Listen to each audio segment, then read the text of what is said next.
Hi, this video is about Kepler's 3 laws of the motion of planets, and it relates directly to Young and Freedman's University Physics Section 12.5. Of course, a good physics book is going to treat this at some point, and so it's relevant to whatever physics book you're using.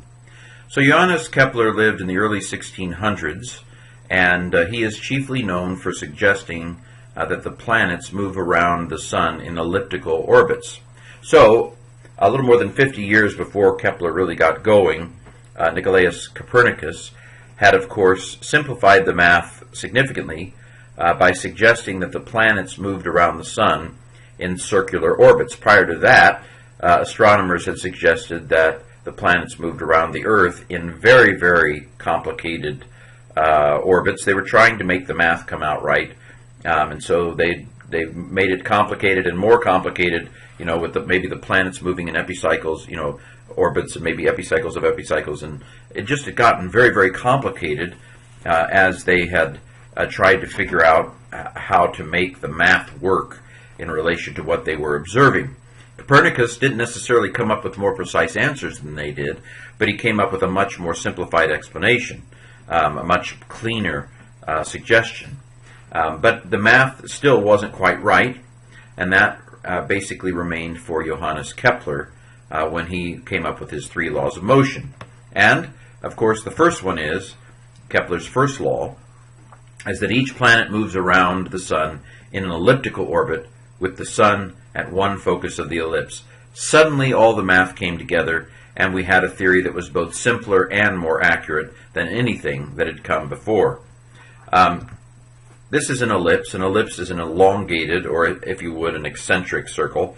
So a circle has a perfect, kind of radius that goes around. An ellipse is a stretched out circle. And by focus, we mean basically there's the Sun, and there's nothing at this point in the solar system. But basically, the old way to draw an ellipse was, if you had 2 nails in a board and you took a string and you put a pencil out here, then as you drew your pencil around, you would draw an ellipse, like so. So you can see that the sum of these 2 distances in an ellipse is always a constant. That's kind of the key to an ellipse. Now an ellipse is stretched, though, and it's an eccentric circle. It has an eccentricity, and so however far the focus is away from the center, that has to do with its eccentricity.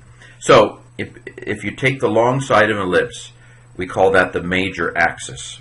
And if you cut that in half, that's called the semi-major axis. The eccentricity is a number between 0 and 1, which times the semi-major axis tells you the distance from a foci to the center. So the eccentricity of the orbits of the planets is actually fairly small. Venus is the smallest. It's I think 0.007 for Venus. So you could see that if the eccentricity is 0, then there's nothing here. There's no distance between the foci and the center. As it were, the 2 foci collapse into the center if the eccentricity is 0 and you just have a circle. So with Venus having such a small eccentricity, then it has a fairly circular orbit. The biggest is Mercury with a 0.206 eccentricity, which means that it's a little bit further out. And of course, everything orbiting the planet, whether it be a comet, Halley's Comet has a very elongated ellipse. Asteroids, anything that's going around the planet, the Sun that is going to be in an elliptical orbit of some kind. Okay, 2 more definitions.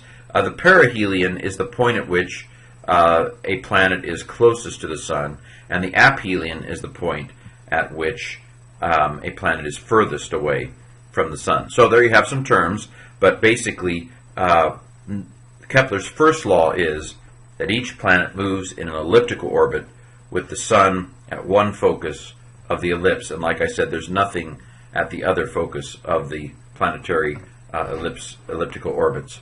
Okay, first law, planets orbit the Sun in an ellipse. Second law is that if you would take a line, if you draw a line from the Sun to a planet and you go around in its orbit, the amount of area, the change in area per time at any particular segment of time, is going to be equal. So when the planet is farthest from the sun, then the area is going to be a thinner slice, but it's going to be equal to the area as the planet goes around the perihelion. It's going to be a bigger slice, as it were, but shorter. And so in any given time period, the change in area per time is going to be the same as it goes around the sun. So this is what we're saying.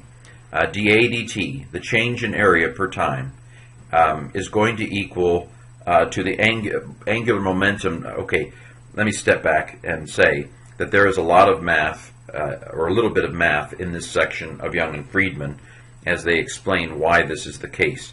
So let me step back and say that they do a little math, little trigonometry, draw back on the chapters on angular momentum and such. And Young, I decided not to do all the math, because really the bottom line is you need to know that the change in area per time is constant that's Kepler's second law. dA dt is constant. That's what you really need to know of the second law, where dA dt is called the sector velocity. That is the change in area per time. But just to give you a small sense of how they go about proving it, is they show by using the trigonometry of the velocity and some of the equations from the chapters on torque and so forth. They show that the change in area per time, the sector velocity, is going to equal the angular momentum divided by twice the mass. And so what they then show is that the change in angular velocity per time is zero. That's because the change in angular momentum is the cross product of a line going toward the sun as a central force. And the cross product of anything that is in the same direction is zero.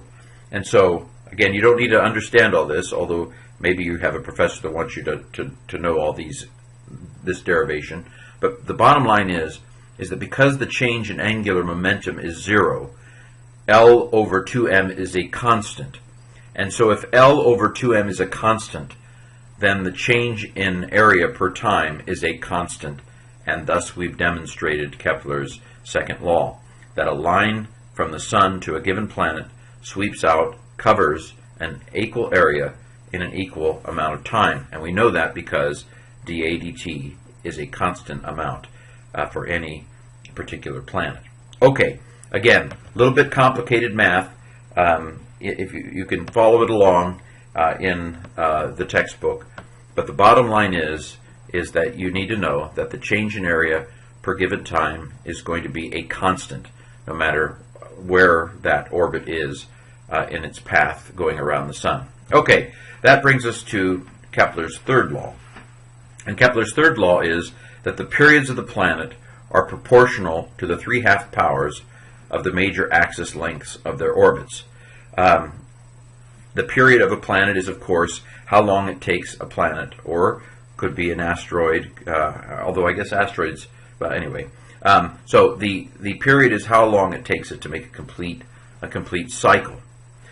Now, you may think this sounds familiar, and it does, because the previous section, I believe it was, showed that for a circular orbit, the period for a complete orbit is 2 pi r to the 3/2 power divided by the square root of the gravitational constant times the mass of the Earth. And what Newton was able to show is that this also applies for elliptical orbits if we replace r with a. So now a is the length of the semi-major axis. And so now we have basically the same equation as we had for a circular orbit, but we've been able to apply it to an elliptical orbit. The period that it takes for a planet to go in an elliptical orbit around the sun, or Halley's Comet is an example in this section, is 2 pi semi-major axis length to the 3/2 power divided by the square root of the gravitational constant times the mass of the Sun, because the Sun is at the center of it. So again, the book doesn't even give the derivation for this. I guess some of the math behind this chapter involves differential equations, a little bit more advanced than Young and Freedman want to engage in an introductory physics textbook. But basically, we've taken the same equation for the period of a circular orbit, and we've just substituted the semi-major axis length for the radius, and we know the period of a elliptical orbit. Okay, one last thing. So both the Sun and all the planets technically orbit around a common center of mass. That is to say, that since the Sun, that the Sun pulls on the planets, but the planets also pull on the Sun. So the Sun can't be static because it is being pulled by the gravity, or the gravitational pull of all the other planets. And so that means that the Sun is wobbling a little bit along with the planets. But since the Sun is 750 times as massive as the mass of all the other planets put together, it doesn't make a huge difference. So the Sun doesn't wobble that much. It wobbles a little bit. If somebody was looking at us from Andromeda, they would be able to see, I can't see planets around this Sun, but I can tell from the wobble of the Sun that there must be planets around it. And so both the Sun and all the planets technically orbit around a common center of mass. But since the Sun is so much more massive than all the other matter in the solar system, it's not a huge kind of wobble.